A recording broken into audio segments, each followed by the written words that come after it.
The Monoposto Championship heads out onto circuit at Donington Park for what will be their 13th and final round of the 2021 Championship season. Well, whilst some class championships have already been decided, there are still some up for grabs in this race. The likes of the Mono F3 category.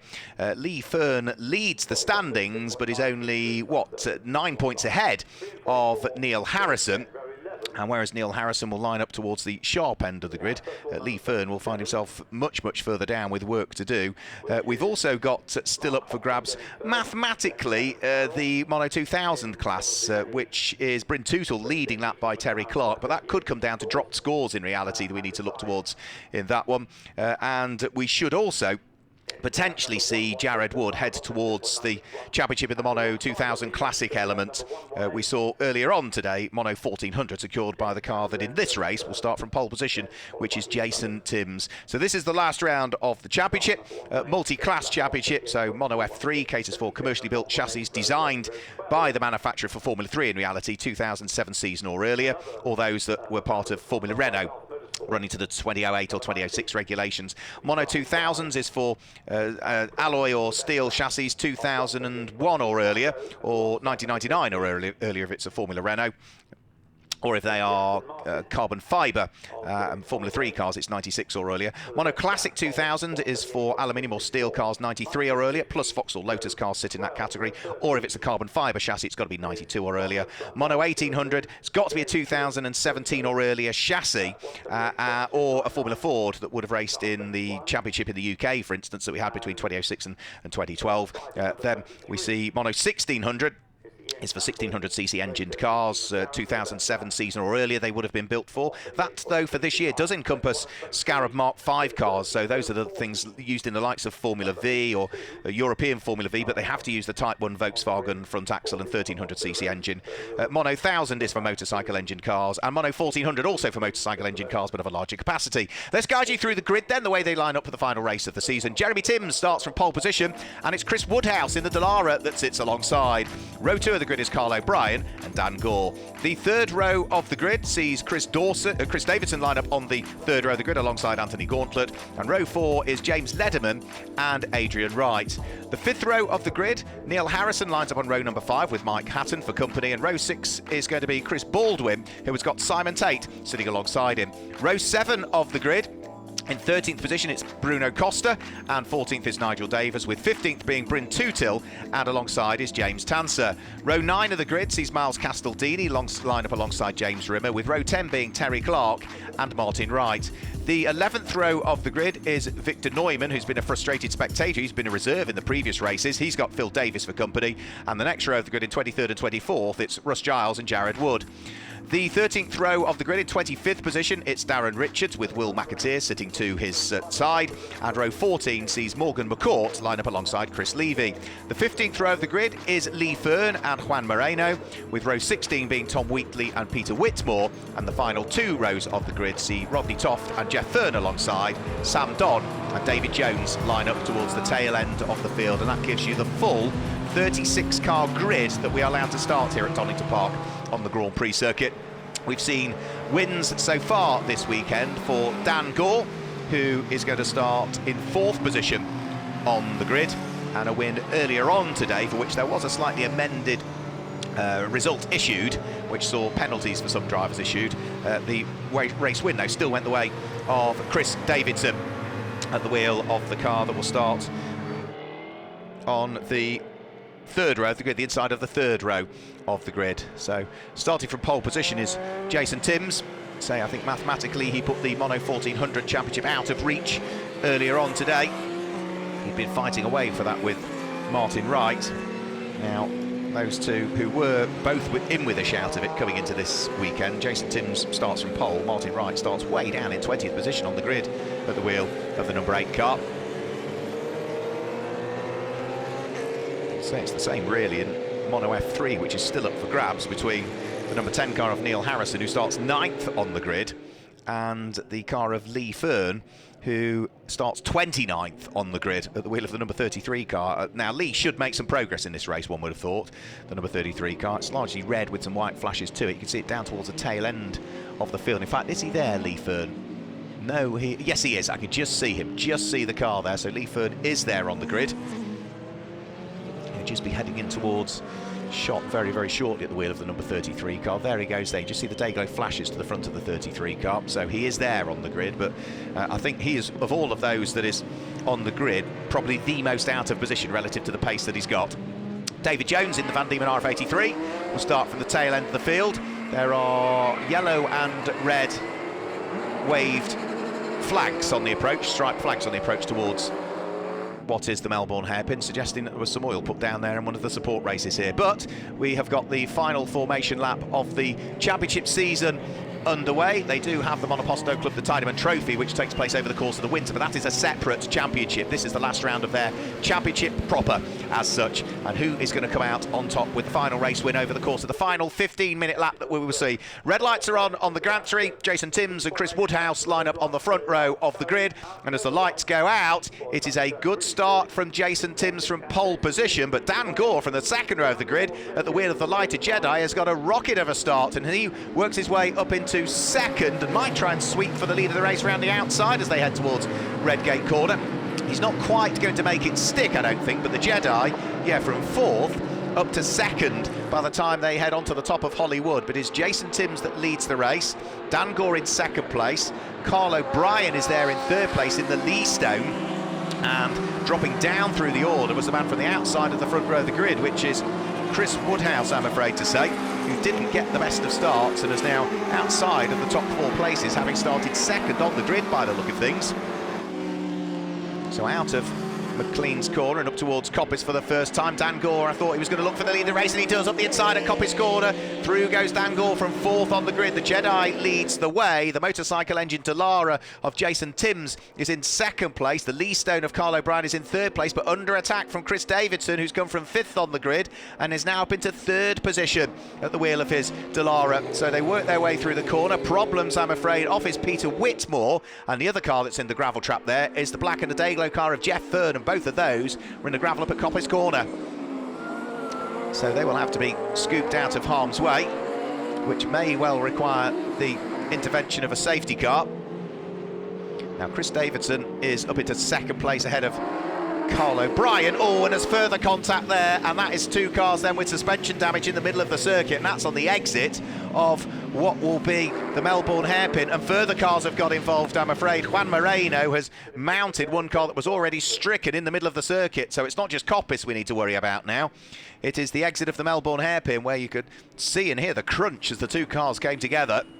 One facing the wrong way was caught by another, and I think Juan Moreno was probably unsighted as well and barged into the front of the car that was already sitting stranded with suspension damage in the middle of the track. So safety car out there. That is going to take a while to sort out. Right, one of them is Jared Wood, and the other car that has got involved is Morgan McCourt. So those are two cars that are also tangled up, and Jared Wood was looking to try and secure the Mono 2000 Classic category if he could.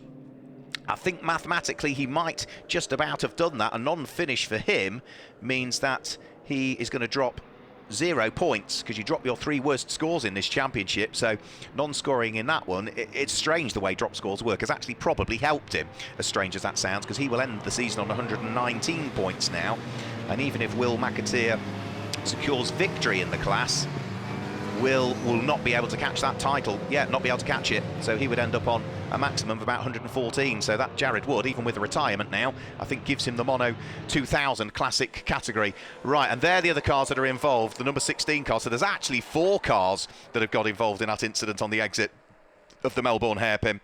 So the number 16 car has also got snaffled up. So James Lederman is out. Juan Moreno is out. We saw Morgan McCourt was out, and also Jared Wood was out. So those are the 4 cars that all got tangled up. And I could only assume that there was another car that I thought was there, which was a black car that managed to get taffled up. But that car looks as though it has been able to continue potentially. I thought it might be Terry Clark, but I'm not convinced it was in the end. Now, I think that's Peter Whitmore heading towards us now. So he was in the gravel up at Coppice Corner. Yeah, it is. It's the number 70 car of Peter Whitmore that has continued. So of the 2 in the gravel up there at Coppice Corner, Peter Whitmore is back in the race. Jeff Fern, I think, is done for in this race. Yeah, you can see rear suspension damage to Jeff Fern's car. The right rear suspension hanging off. The recovery of the 4 cars at the exit of the Melbourne hairpin taking place, and that is a fair amount of damage to the front end of Juan Moreno's car, the Formula Renault car. So that is going to be it for him in this race, I'm afraid to say. So that is being winched out of harm's way.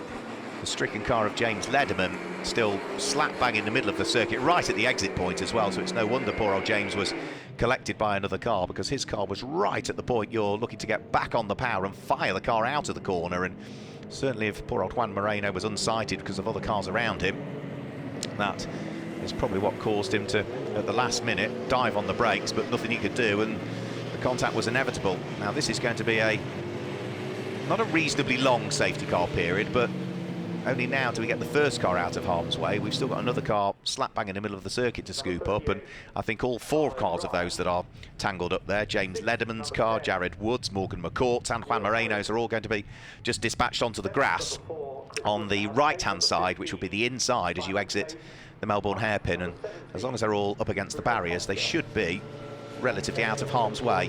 So just to confirm then the order as we sit here under safety car in the final race of the season for the Monoposto Championship.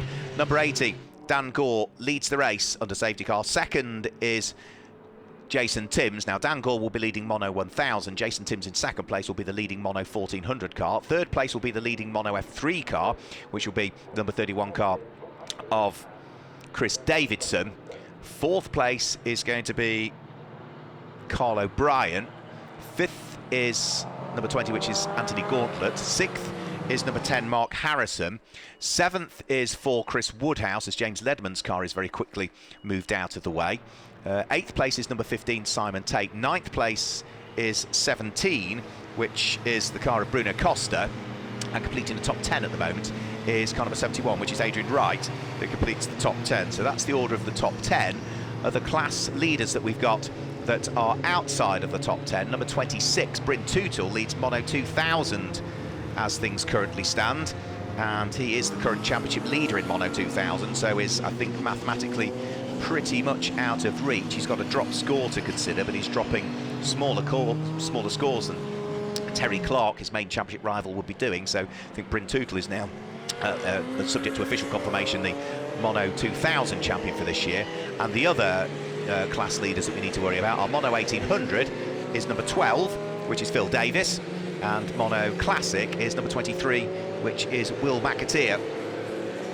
Let's just say Will McAteer, I think, now at the wheel of that number 23 car, just heading through shot there. The white and multicoloured car is going to finish runner-up in the class in the end, despite the fact that his main championship rival, Jared Wood, has got involved in this 4-car accident at the exit of what was and is rather the Melbourne hairpin. So weaving from side to side, there might be a tiny last bit of sweeping up to do, but we might just get the safety car in at the end of this lap. We'll have to wait and see. Yeah, lights are extinguished, so 4 rather frustrated looking drivers just watching on from the point at which their cars were forced into retirement.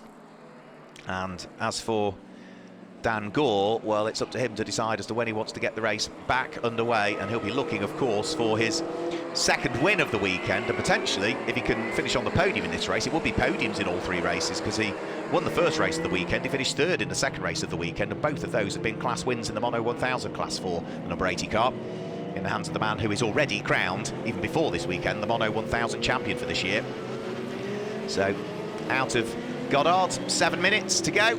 So we lost a chunk of the race behind the safety car, but we're good to go. And what a great start from Dan Gore. He fires the car straight up towards Redgate Corner with already daylight between himself and Jason Timms in second place. Chris Davidson sitting there in 3rd place. Carl O'Brien ahead of Anthony Gauntlet's number 20.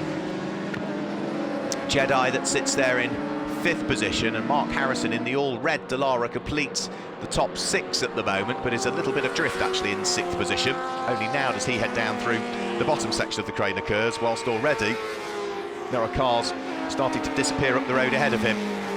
There is the number 10 car running in 6th position Neil Harrison. Mark is out in the F3 Cup, which is another one of the races that we've got here over the course of this weekend. Now there's the number 71 car, which is Adrian Wright's car. mentioned about drivers being eligible to self-build cars for this championship, and Adrian Wright has done a good chunk of that over the years with his Gem AW3, so suggesting an AW3 is the third Gem that he's built for this championship. And they've always gone well, actually, the self-built cars that Adrian Wright has been able to produce. Now this is going to be James Rimmer. He is looking to see whether he might be able to sneak his way through and past the car ahead. Not quite going to be able to do it at the wheel of the number 27 Dallara, one of the earlier Formula 3 cars that we've got in the field. And Adrian Wright has just been picked off by Chris Baldwin there, who was able to squeeze his way through.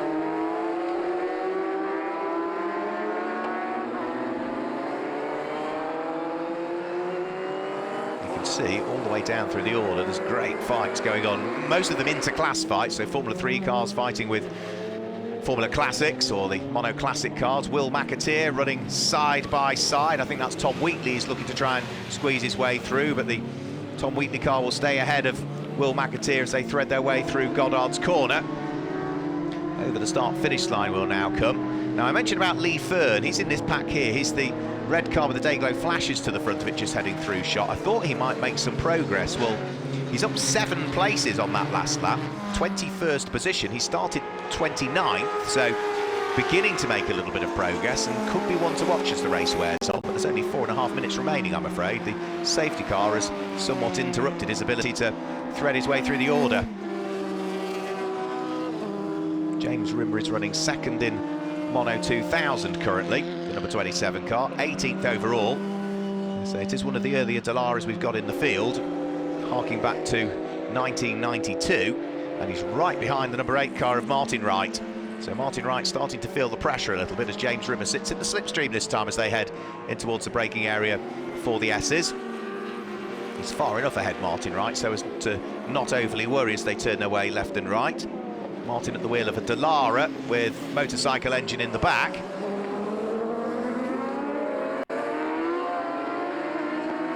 Now Dan Gore has just posted the fastest lap of the race we've seen so far, 1 minute 31.438 from Dan Gore.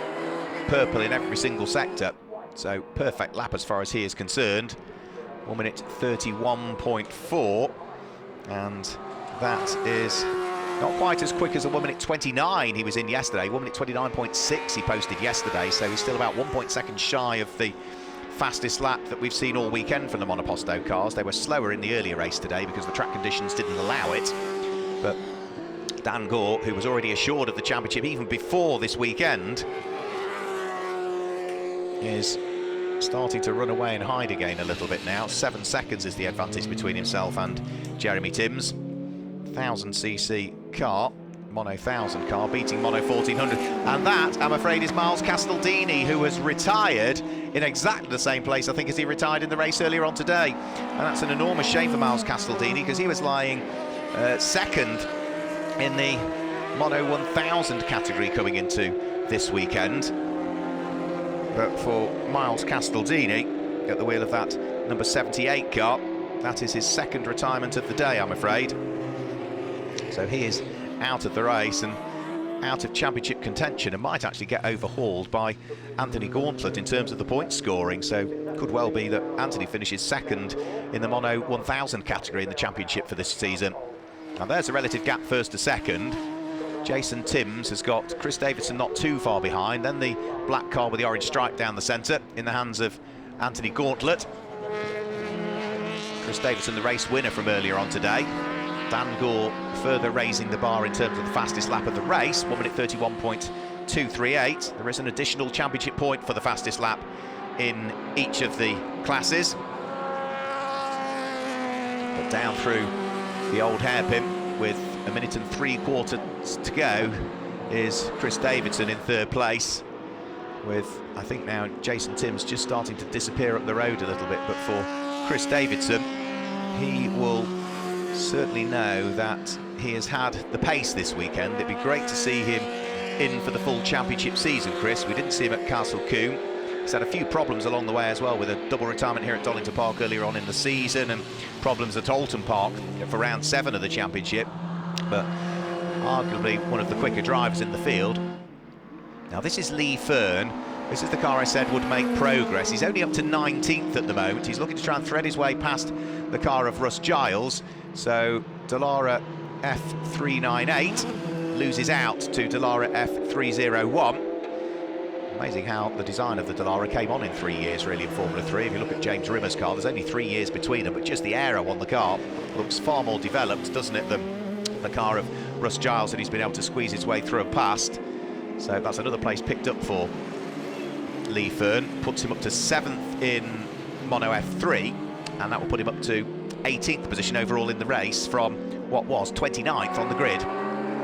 So it has been a reasonable drive from Lee Fern. I thought of all of the cars, he was the one that was more out of position compared to anybody else. So the Scuderia Fern prepared car. Nice setup in the paddock that Lee has got as well. Heads in towards the braking area with just seconds to go. And for Dan Gore, well, he is going to be on course for a double victory this weekend and another victory in Mono 1000. He threads his way out of Coppice Corner and is about to head in towards the braking area for the S's for the final time. He's had a really consistent season. 8 class wins before this weekend. Well, he's added another 2 to that and is looking as though, out of the 13 races, he's going to have secured a class win in every single one, bar the 2 we had at Castle Combe, where I don't believe he entered. I'm not sure he entered those races. So it's been almost a clean sweep, really, in Mono 1000 for Dan Gore, who's been the man to beat and is going to head through the final corner up towards the checkered flag for the final time this season. The Monoposto Racing Club is checkered flag, and round 13 of the championship goes the way of Dan Gore. Comes through to claim his 2nd overall win of the weekend, his 3rd class win of the weekend. It's going to be Jason Timms who finishes in 2nd position. He's the Mono 1400 champion for this year. 3rd place goes away of Chris Davison. There's a spin coming out of the Melbourne hairpin for the final time. That was Simon Tate, who was running in 8th position but has had a rotation at the wheel of his Dallara F3024. So that will drop him down through the order. Anthony Gauntlet has finished 4th. It's going to be Neil Harrison in 5th, Chris Woodhouse in 6th place. 7th place, who is it going to be in 7th place? It should be, and is Carl O'Brien in 7th place. 8th place will be Victor Neumann, who came through from 21st on the grid, so that was a good result from Victor. Bryn Tootle finishes in 9th place, so that will secure him, without question, the Mono 2000 championship for this year, and Nigel Davies will complete the top 10 as the cars feed their way over the start-finish line. Simon Tate did get going again, but has dropped all the way down the number 15 car as it heads over the start-finish line, down into 19th position, I'm afraid to say, so that wasn't the result that he was after.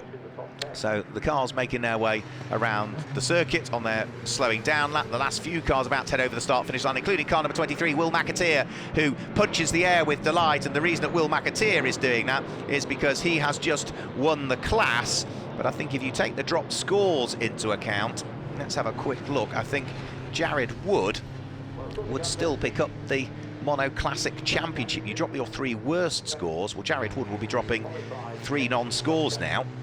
So he would be adding to his tally over the course of this weekend. Will McAteer will be dropping 3 non-scores as well. It could be very close, actually, in Mono Classic. We might have to do an extra little bit of maths that I wasn't expecting to do, because the way the championship standings work for Monoposto is slightly complex with the 3 drop scores. Now, I still think that goes the way of Jared Wood. He was on 119 points coming into this race, and I think will still remain there. And for Will McAteer, you cannot accumulate any more than 16, so that would be it. And they're both dropping all 0 scores. So Will McAteer punching the air with delight, but that can only be because of the class win. So the car's heading in towards the pit lane area. We can guide you through the results for the final round of the Monoposto Championship for this year. It is a win, the 2nd of the weekend for Dan Gore. In 2nd place was Jason Timms, and 3rd went the way of Chris Davison. Anthony Gauntlet was there in 4th place with Neil Harrison in 5th, and Chris Woodhouse completed the top 6. 7th place is where we see the car of Carl O'Brien, with Victor Neumann finishing in 8th place, and Bryn Tootle and Nigel Davies completing the top 10. In 11th position, it was the first of the Wrights home, which was Martin Wright. In 12th place, it was the number 17 car of Bruno Costa. And then after that, we saw Chris Baldwin finishing in 13th place, Mike Hatton in 14th, Adrian Wright in 15th. And then Alex Rimmer finishing in 16th place. Lee Fern was 17th, Russ Giles was 18th. After the spin, Simon Tate finished in 19th. And just to give you the top 20 at least, it was Darren Richards that finished in 20th position. So that's it. The 2021 Monoposto Championship is done and dusted for this season. We look forward to seeing more from them in 2022. Goodbye.